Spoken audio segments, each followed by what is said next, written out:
விஜய்.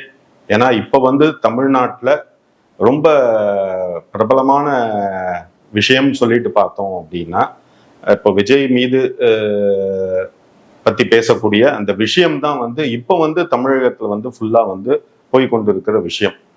இப்போ ஜோதிட ரீதியா நம்ம பார்க்கிறோம் அப்படின்னா, சுப கிரகங்கள் சொல்லக்கூடிய குரு, சுக்கிரன், புதன், சந்திரன் இவங்க 4 பேரும்.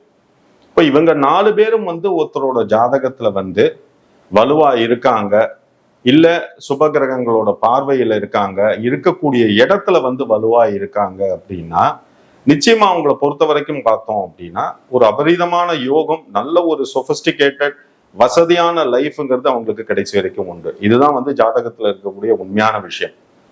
இப்போ சினிமா துறையில் இருப்பவர்களுக்கெல்லாம் நம்ம மெயினா பார்த்தோம் அப்படின்னா, அவங்களோட ஜாதகத்துல சுக்கிரனோட அனுகூலம், அதாவது சுக்கிரனோட ஆசீர்வாதம்ங்கிறது ஜாஸ்தியா இருக்கும். ஏன் அதை சொல்றேன் அப்படின்னா, கலைக்கு அதிபதி யாருன்னு பார்த்தோம்னா சுக்கிரன் தான்.